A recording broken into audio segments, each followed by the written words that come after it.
Good day to you. Welcome to this edition of Around Arlington. I'm Cheryl Moore. Today we're going to take a look at divorce, and my guest is Dr. Joyce Buckner. She has recently released a series of tapes on cassette. There are 6 of them called New Beginnings, and there is life after divorce. Dr. Buckner, welcome to Around Arlington. I'm Thank so you. glad that you could be with me because I have listened to all 6 cassettes, some of them 2 and 3 times, and I was very intrigued by what they had to say. It was an approach that I was totally unfamiliar with, and we've talked to lots of people about lots of professionals, about counselors and the like, about divorce, and I thought that I was going to be hearing the same things about the stages of, of grief and denial and all of that, but there's more. There is that, but there's more on these tapes.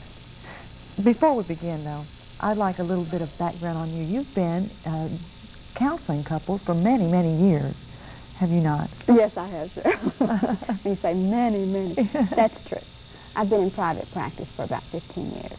Here in Arlington, Yes. all that time. Mm-hmm. And you've talked with them, and you've seen, you've been through every one of those emotions that come about in that period of time, and you've talked to them about it. But the tapes are not meant to replace counseling, but they give you reasons why. Let's begin with with the first tapes, and because I don't want to give them all away, because I want folks to go out and buy these. They are really, really interesting, something they need to have and listen to over and over again. But let's talk about the divorce. Many people, when they get a divorce, of course, they are just devastated. Many of them, it has not been their choice. There are reasons for divorce that really we are not aware of. There are other reasons other than another woman or something like that. Let's talk about reasons for divorce, reasons behind divorcing. Cheryl, I think most of us call the triggers of our pain, which results in divorce for many people. Over 50% now of marriages end in divorce. But we think that the triggers of the pain, and you mentioned another woman, infidelity being a major trigger for many people, are the causes of the divorce. And that, I think, is not the case. It would be somewhat like your friend coming up and hitting you on your sunburned back, and you're thinking that They're the reason for my pain. right. In actuality, they're not. No, they simply triggered that painful situation. And so the reasons that most of us give ourselves for our leaving our marriage are really only the triggers. Incidentally, those triggers, infidelity is a major one. Others that I hear a lot in my office are money problems, Certainly. sex. Incompatibility is a nice category. Do they talk boredom now, or this just the fire is gone, or something like that? The magic is the gone. magic. The magic is gone. And incidentally, the magic always leaves, Cheryl. That's predictable and has absolutely nothing to do with loving. All right, then, if it's really not the other woman that causes this breakup, if it's really if money, I'm sure, plays a part in it, but it's not the real reason. What are we talking about then when we talk about those reasons for divorce? True reasons. Cheryl, a marriage, of course, is an intimate relationship. Most often, not always. And maybe we need to start defining a term here that we'll be using as we talk. I'm thinking of relationships where there is emotional intimacy between the partners, where there is love, being in love. And those of us who have experienced that wonderful drama of being turned on or excited by or felt really connected. Where there are sparks, where Yes. there is Romantic love, we often call it. Yes. That experience with another human being that is so often quoted in love songs and poetry. If you had that experience, then that simply is a stage of intimacy. And we call that simply attraction. And it is a stage. If you make a commitment to the person with whom you have felt that wonderful warmth and connection, then very soon after commitment, you will predictably move into the next stage of intimacy, which we call the power stage. And it goes something like this. It's kind of like, okay, I married you, and we're assuming here that marriage was a part of the commitment. Of course, it doesn't have to be. But if marriage is a part of it, I made the commitment to you, and the only reason I made the commitment is because I thought you could meet my needs. And by the way, Cheryl, that's the only reason any of us would ever make a commitment to another human being. It's because we feel that they meet needs, something we have missing within ourselves. Special needs. Needs for connection, needs for freedom and witness, needs for gratification in very special kinds of ways. We have to understand these things before we can understand the breakup. Yes. It's as though I love you in that first period of passion and attraction really means, aha, I think you can meet my needs. And so you commit to this person, and then each individual sort of stands back and says, okay, I'm committed to you now, meet my needs. We don't actually say that in a conscious way to ourselves, but our attitude shifts into that. And so each person then sort of takes on a new awareness and notices now when their needs are not being met by their intimates. And we're blinded by love in the beginning, and we open our eyes and we say, okay, I married you, and now I want you to meet those needs that I saw that you could do in the beginning. We're not really blinded by love, Cheryl. We're blinded by our own projection onto someone who had enough similar characteristics to our primary caretakers, and that's a word we've not used yet this morning, so that a very deep part of us thought we had reconnected with the kind of person who could keep us alive. There's a sense of aliveness, of being reconnected with a source of aliveness. That's one thing that was so interesting in the tapes. You talked about our childhood, going back and understanding those things that we felt as children or didn't feel as children.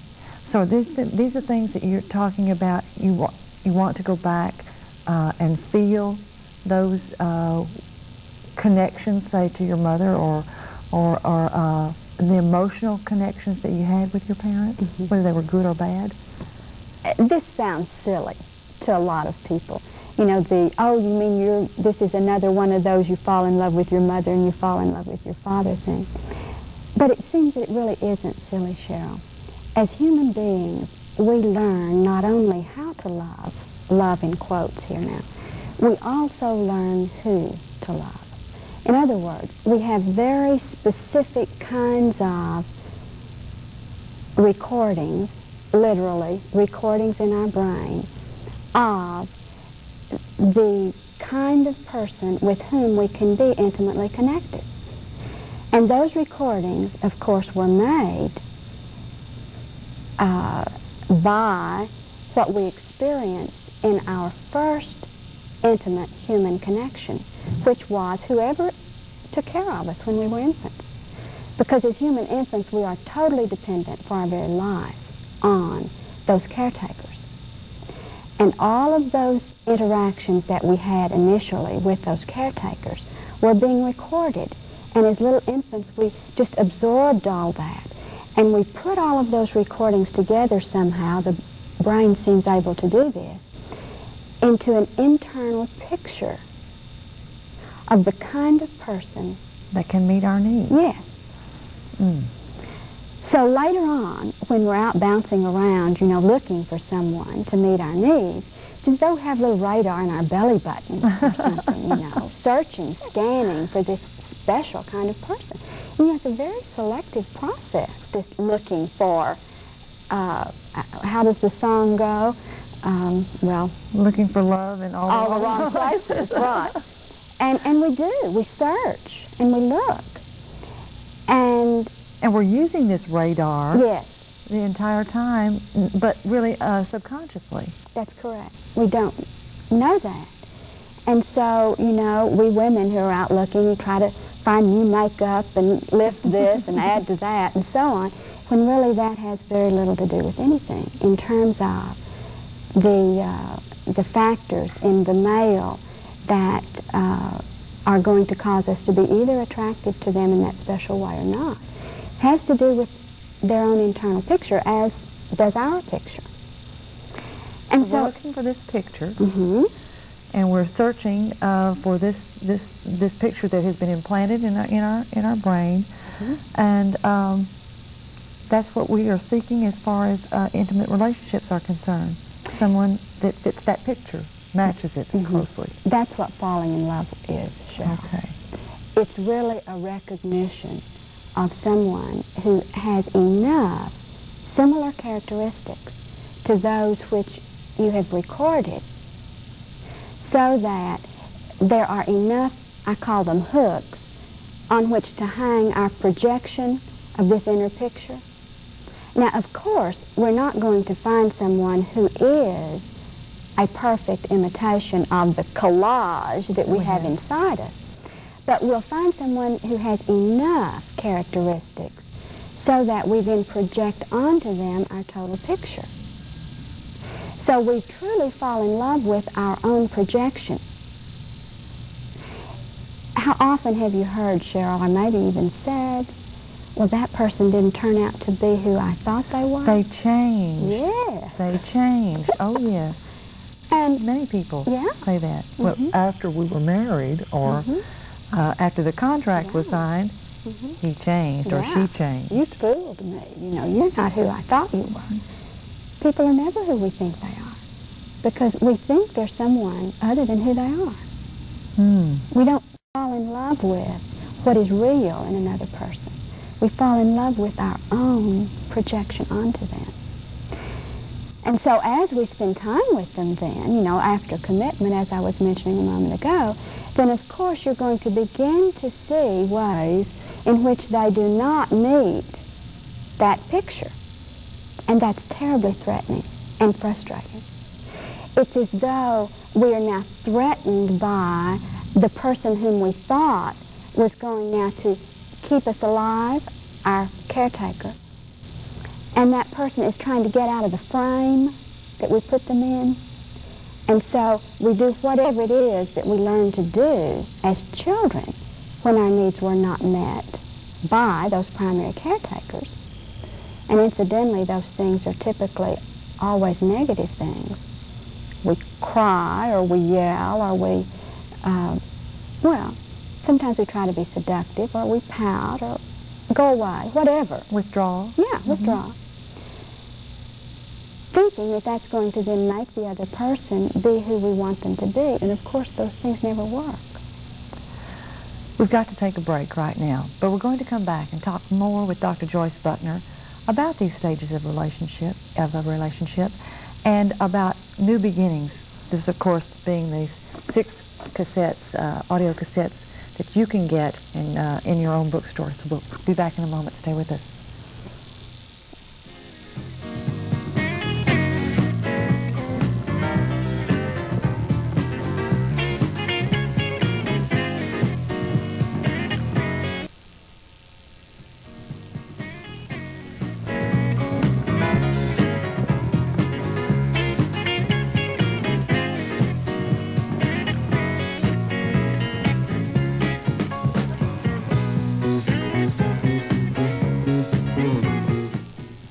Welcome back to the second portion of our show.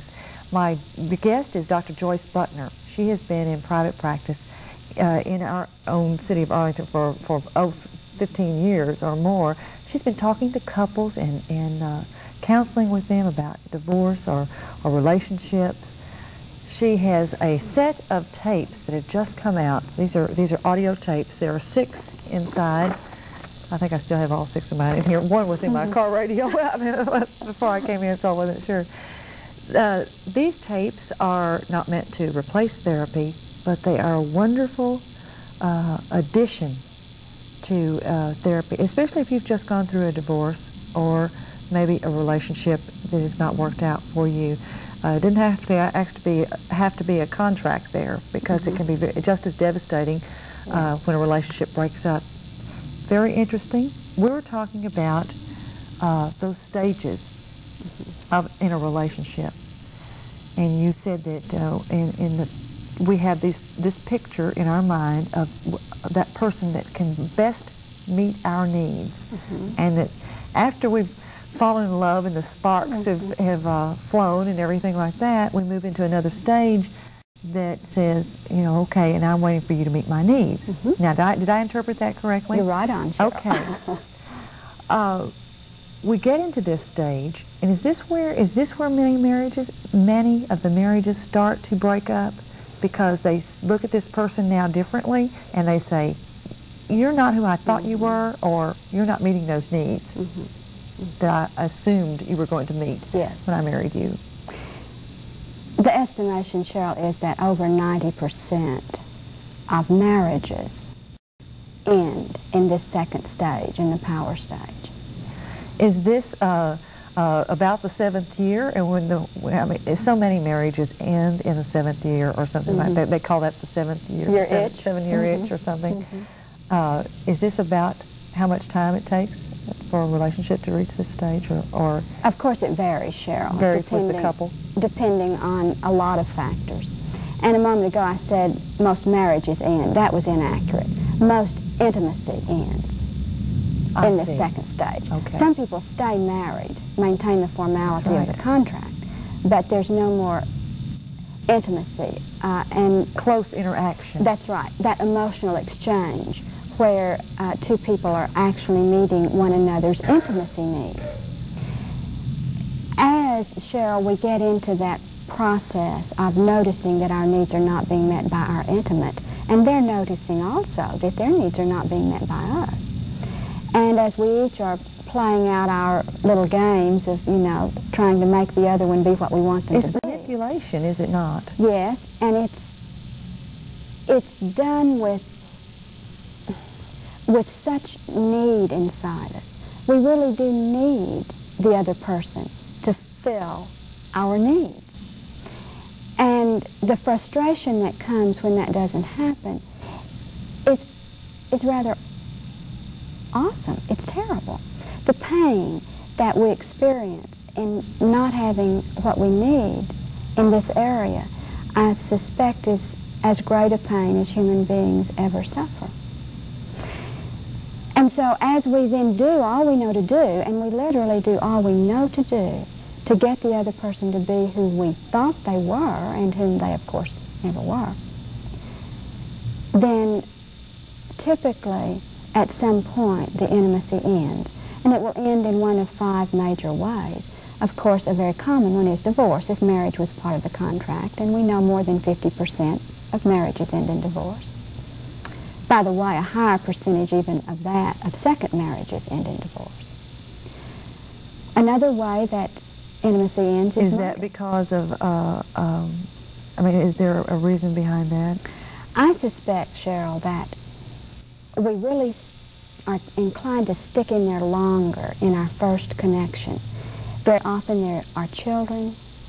We still are connected perhaps with some of the values that say, you marry once and it's for life and so on.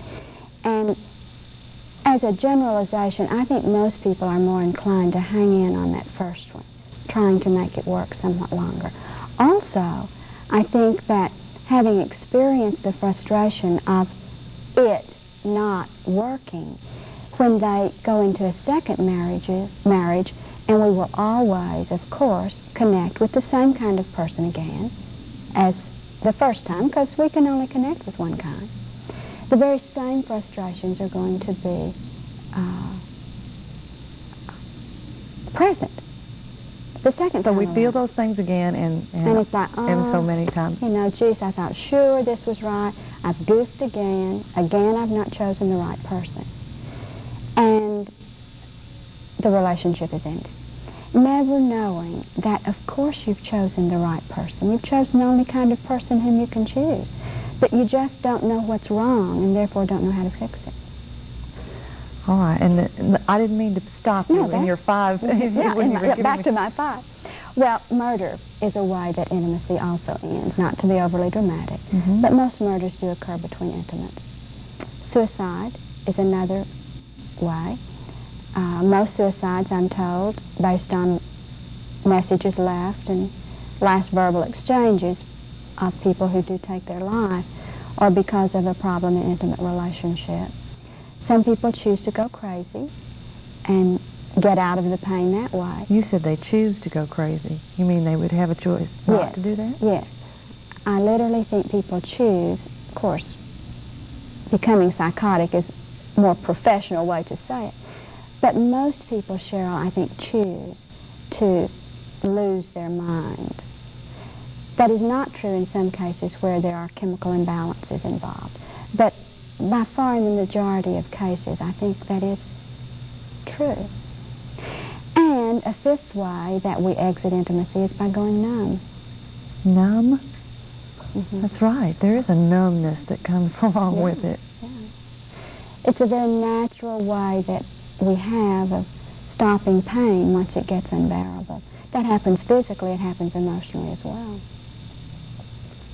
And usually, people will move in and out of numbness a number of times before they go finally numb. And we kind of know it when that one hits. It's like it really is over. No more feeling for that person. And sometimes people stay married, and sometimes people don't. All right, knowing these things, this is supposed to make us be able to work through the divorce, when we understand it better. It can help us as far as our feelings, and to change our feelings. We have a couple of minutes left, and I will tell you that we are going to do another show with Dr. Buckner that will follow this one, and you'll be able to see it immediately following this one tomorrow, probably. And where we will go into a little bit more detail about your future. So what do you do about it? Yeah, what do you do about it?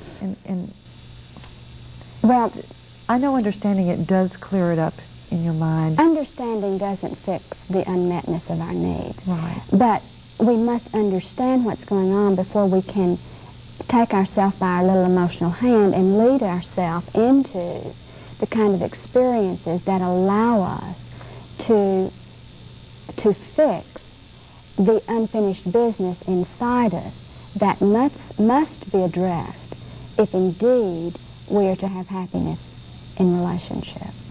You see, we bring with us the seeds of the demise of the relationship. We bring carry them with us inside ourselves, each person. And it's what we carry inside ourselves that causes the relationship to end. Very interesting. The tapes are called Your New Beginnings, Life After Divorce. You can get them at Taylor's Bookstore in Arlington. I also have a phone number for you. It's 1-800-835-2246, extension 251. Very quickly, 1-800-835-2246, extension 251. We're going to continue this series with Dr. Buckner on another show. We hope that you'll join us then. Until we see you at that time, this is Cheryl Moore saying good day to you. And remember, take very good care of yourselves.